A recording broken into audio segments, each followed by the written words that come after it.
नमस्कार। महाराष्ट्र में विधानसभा चुनाव की रणनीति शुरू हो चुकी है और महाराष्ट्र की 288 सीटों का जो महत्वपूर्ण गणित है वो किसके पक्ष में जा रहा है, क्योंकि लोकसभा चुनाव नतीजों के बाद महाराष्ट्र विधानसभा चुनाव सबसे मुश्किल चुनाव माना जा रहा है।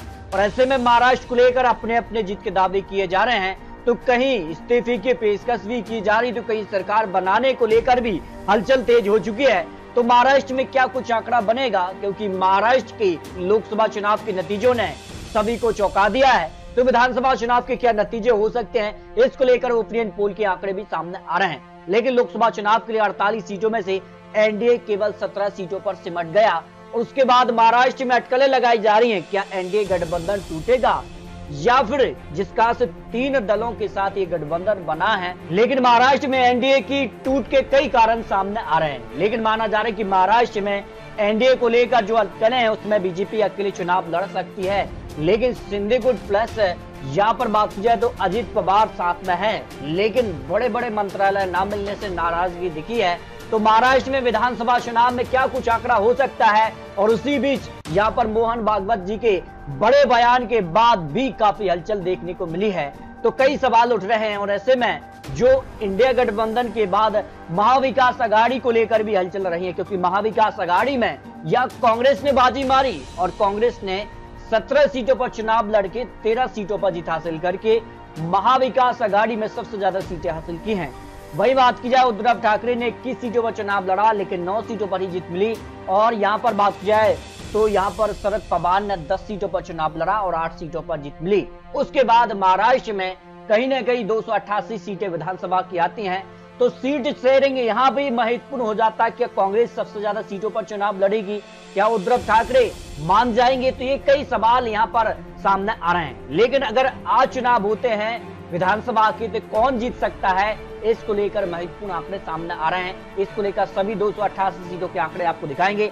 लेकिन एनडीए में टूट के कई कारण सामने आ रहे हैं। क्या यहाँ पर बात की जाए तो जिस कार से यहाँ पर गठबंधन की संभावना अजित बुध के यहाँ पर भारतीय जनता पार्टी में आने के बाद जो अटकलें रही हैं, उसके बाद कई मंत्रियों का मानना है कि इसका नुकसान एनडीए को महाराष्ट्र में देखने को मिला है।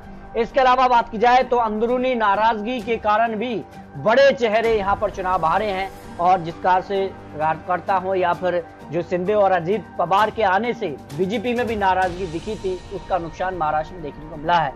लेकिन महाराष्ट्र को लेकर काफी हलचल है और विधानसभा चुनाव को लेकर अपने अपने जीत के दावे किए जा रहे हैं। लेकिन जिस कार से माना जा रहा है कि महाराष्ट्र के जो आंकड़े हैं विधानसभा की वो वर्तमान की अगर बात की जाए, क्योंकि जिसका 2022 में यहाँ विधानसभा चुनाव की जो स्थिति थी, क्योंकि सरकार बदल गई थी।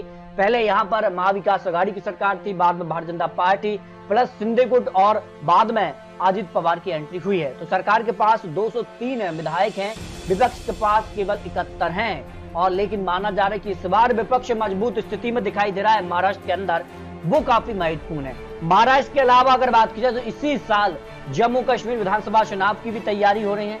हरियाणा और झारखंड महाराष्ट्र में इसी साल विधानसभा चुनाव होने हैं। तो 4 राज्यों में विधानसभा चुनाव कभी भी तारीखों का ऐलान जम्मू कश्मीर में हो सकता है।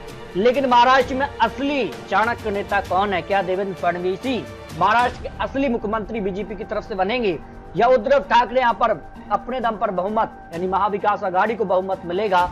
ये काफी महत्वपूर्ण हो जाता है। तो महाराष्ट्र को लेकर क्या हलचल हो सकती है? तो महाराष्ट्र में यहाँ पर बात की जाए तो काफी हलचल है। अगर बात की जाए तो महाराष्ट्र की 288 सीटों के लिए जो आंकड़े बन रहे हैं उसमें यहाँ पर पश्चिम की 3 सीटों में से Bharatiya Janata party 1 seat, NCP plus गठबंधन के लिए कांग्रेस गठबंधन के लिए करीब 2 सीटें जा सकती हैं।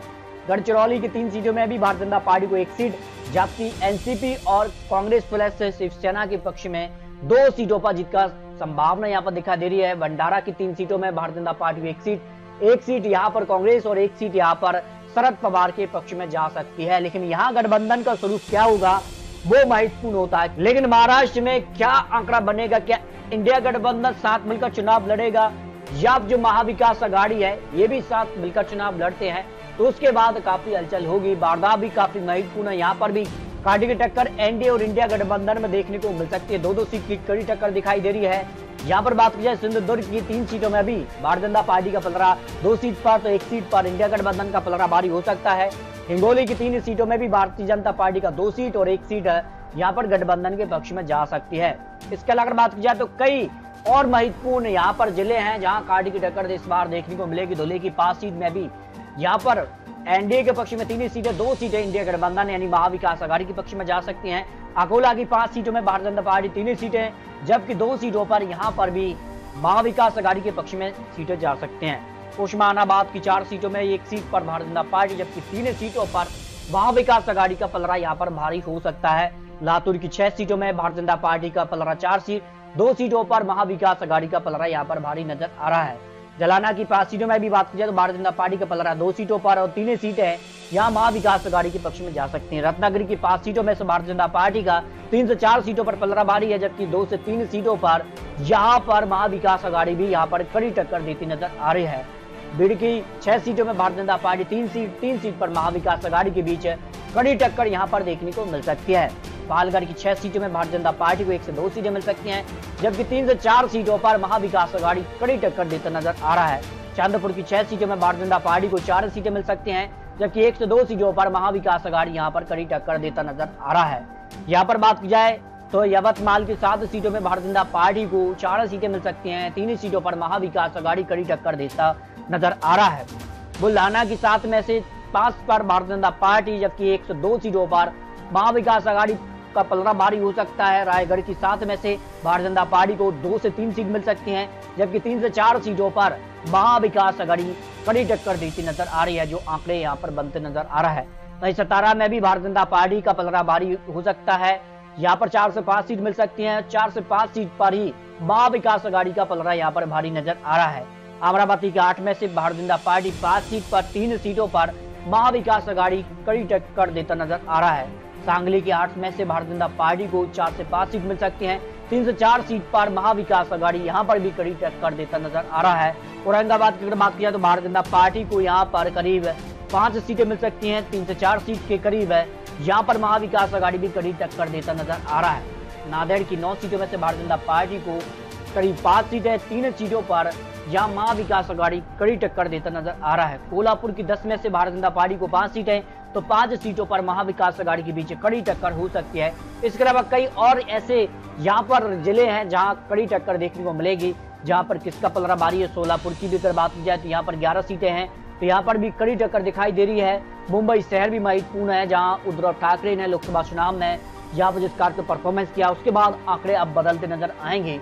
जलगांव से 11 विधानसभा सीटें, यहाँ पर भी कड़ी टक्कर इस बार देखने को मिल सकती है। नासिक की 15 सीट भी महत्वपूर्ण है, यहाँ पर करीब 0 से 8 सीट पर भारतीय जनता पार्टी और महाविकास आघाड़ी के बीच कड़ी टक्कर दिखाई दे रही है।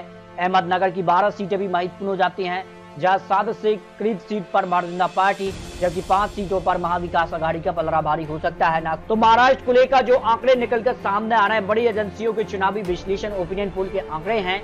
आज अगर विधानसभा चुनाव हो जाता है लोकसभा चुनाव के बाद, तो इंडिया गठबंधन महाराष्ट्र में विधानसभा चुनाव में सरकार बना सकता है। बहुमत का आंकड़ा 145 सीट है, उसको इंडिया गठबंधन आसानी से पार करता नजर आ रहा है। एनडीए 108 विधानसभा सीटों के करीब दिखाई दे रहा है, लेकिन सवाल है कि क्या एनडीए गठबंधन के तौर पर चुनाव लड़ेगा, इंडिया गठबंधन में भी क्या यहाँ पर मिलकर चुनाव लड़ेंगे, तभी आंकड़े बनते नजर आएंगे। अगर महाराष्ट्र में अलग अलग चुनाव लड़ते हैं तो महाराष्ट्र में पूरी तरह से माहौल पूरी तरह से बदल सकता है। तो महाराष्ट्र में अगली सरकार किसकी बनेगी, ये काफी महत्वपूर्ण होता है। तो महाराष्ट्र को लेकर बहुत जल्द आपको और महत्वपूर्ण और सटीक विश्लेषण दिखाने जा रहे हैं। आखिर महाराष्ट्र में अगली सरकार किसकी बन सकती है, इसको लेकर आप प्रयास रख सकते हैं। आपको बता दें, ये चुनावी आंकड़े, चुनावी अनुमान है। महाराष्ट्र में अगली सरकार किसकी बनेगी, ये महाराष्ट्र की जनता तय करेगी। तो महाराष्ट्र को लेकर अपने रख सकते हैं। मिलते हैं और लेटेस्ट और महत्वपूर्ण विश्लेषण के साथ, तब तक जय हिंद, जय भारत।